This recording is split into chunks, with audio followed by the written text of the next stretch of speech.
পোস্টারে দেখতে পাচ্ছি পুরো অ্যাকশন ফিল্ম, একদম অ্যাকশন লুক। কি বলবে, তোমার কিভাবে পাচ্ছে দর্শক?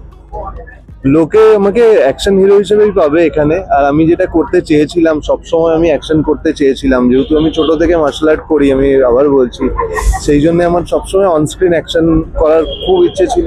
তো এই ছবির থ্রুতে আমার সেই স্বপ্নটা অনেকটাই সত্যি হতে চলেছে। আমি এর জন্য অনেক ফিজিক্যালি অনেকটা তৈরি হয়েছিলাম ছবিটার জন্য, এবং আমি ভীষণ ভালো অ্যাকশন করা হয়েছে ছবিতে, অ্যাকশন সিকোয়েন্সগুলো ভীষণ ভালোভাবে শুট করা হয়েছে। তো আমি ভীষণ হ্যাপি যে এই ছবিতে আমি অ্যাকশন করতে পেরেছি। এত প্রিয়াঙ্কার সাথে কাজ, অনিন্দ্যর সাথে কাজের অনিন্দ্যর সাথে তো আমার এটা সেকেন্ড কাজ। অনিন্দ্যর সাথে আমি এর আগে হোস্টেল ডেজ করেছি, আর হোস্টেল ডেজ যেমন ধরনের গল্প ছিল, একটা বন্ধুত্বের গল্প, তো সেই কাজটা করতে গিয়ে আমাদের একটা বন্ধুত্ব হয়ে গেছিল। অনিন্দ্য আমার ভীষণ ভালো বন্ধু এখন, আর এই ছবি করতে গিয়েও আমাদের সেই বন্ধুত্বটা অনেকটা কাজে লেগেছে, কারণ এখানেও আমরা বন্ধু, এবং সম্পর্কটা একটা আমাদের দুজনের সম্পর্ক নিয়ে একটা ভীষণ টানাপোড়েন আছে আমার আর অনিন্দ্যর চরিত্রটার এই ছবিতে।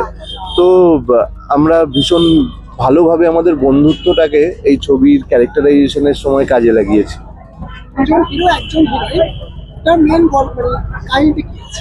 দাদা, মেয়েদের সংখ্যা এমনিতেই পৃথিবীতে কমে যাচ্ছে, বুঝেছো তো? সব জায়গায় তুমি রিয়েল লাইফেও দেখবে দুজন হিরো একজন হিরোইন।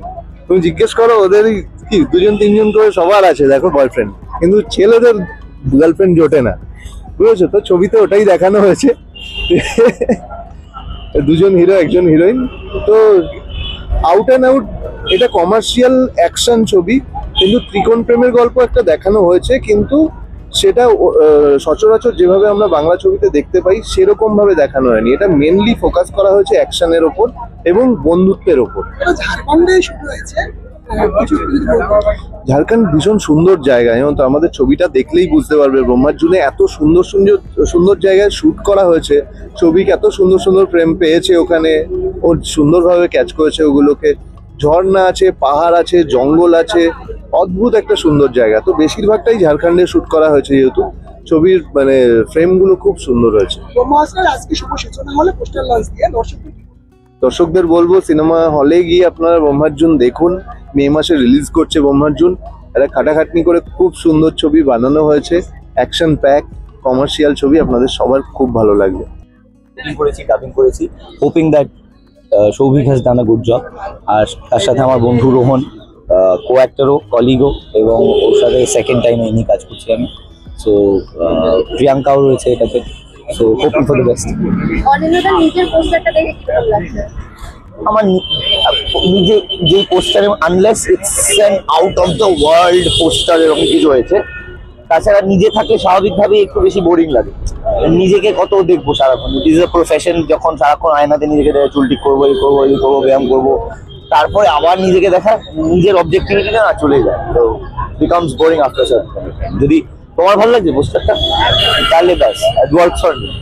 নিজের চরিত্রটা হচ্ছে, I think this is kind of the story, যেটা সৌভিক যেটা গল্পটা আমাকে পিছু করেছিল, ওয়াজ অনেকটা গুন্ডের সাথে সিমিলারিটি রয়েছে। দুই বন্ধু আর কি ছোটবেলা থেকে প্যাদাবেদি করে তারপর মাফিয়া হয়েছে, তো সেরকম চরিত্র আর কি। ছোটবেলা থেকে প্যাদাবেদি করতে করতে মাফিয়া হয়েছে, that is the story all about. It's about, দেখা যাক যে ওয়ার্কসগুলো স্টোরি টেলিং ফরম্যাটটার উপরে খুব ডিপেন্ড করছে, কীরকম টেলিংটা হয়েছে, গল্পটা কতটা ওয়ার্ক করবে অডিয়েন্সের সঙ্গে। আমরা তো শুটিং করার সময় একটা কথা ভেবে করি, এবং তারপরে ফাইনালি ছবিটা তৈরি হয় এডিট টেবিলে, পোস্ট প্রোডাকশনে, সমস্ত কিছু। So I am hoping this works out. Priyanka di অনেকদিন পর একটা সিনেমা আসছে, কি বলবে সেটা নিয়ে? আজকে সেটার পোস্টার লঞ্চ। ডেফিনেটলি খুব এক্সাইটেড। যখন আমরা ব্রহ্মার্জুনের শ্যুট করছিলাম, আমাদের একদম অন্যরকম কিছু প্ল্যানিং ছিল, অ্যান্ড সেটা আজকে পোস্টার লঞ্চ, মানে it's almost like 1 year. So the journey was beautiful. আর পোস্টার লঞ্চ যখন সবাই একসাথে এসছে, তোমরা সবাই একসাথে আছো, so definitely it's very special, and আমার খুব ভালো লাগছে।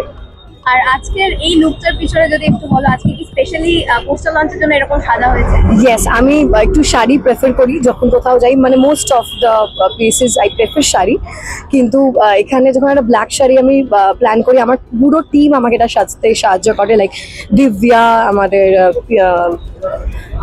লোকজনের সব নাম ভুলে যাচ্ছে আমার এখন, আমাদের আমি কি নাম ভুলে যাচ্ছি, পিকু, আমি পিন্টু বলছি, সো পিকু অ্যান্ড দিব্যা, ওদের পুরো ক্রেডিটটাই যায়। অ্যান্ড অলসো মৌসম, ওরা আমাকে এইভাবে সাজিয়েছে, খুব তাড়াতাড়ি সাজিয়েছে, আমি তাড়াতাড়ি আসতে পেরেছি, এটাই আমার ভালো লাগছে। সো ইয়া, কি বলবো, ব্রহ্মা অর্জুনের ব্যাপারে এটাই বলবো যে ছবিটা অনেক ভালোবেসে বানিয়েছে সৌভিকের প্রথম এত বড় একটা ছবি। ও আগেও ছবি বানিয়েছে, বাট অনেক বড় ছবি ও প্রথমবার এটা বানিয়েছে। অ্যান্ড এই ছবিটার পেছনে সবার অনেক অনেক এফর্টস আছে। আমরা পুরো ঝাড়খণ্ড জুড়েই ছবিটা মানে শ্যুট করেছি। তো ছবিটা আমরা অনেক সুন্দর সুন্দর লোকেশনে শ্যুট করেছি, অনেক অ্যাকশন সিকোয়েন্স ওরা অনেক রিস্ক নিয়ে জঙ্গলে শ্যুট করেছে।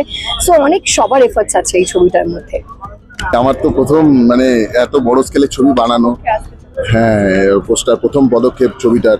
তো এছাড়া বিগত যেই ছবিগুলো বানিয়েছি তার থেকে অনেক বড় স্কেলে বানানোর চেষ্টা, প্রায় 24-25 দিন শ্যুট করেছি আমরা, যেটা বাংলা ছবিতে অনেকটা বন্ধ হয়ে এসেছিল।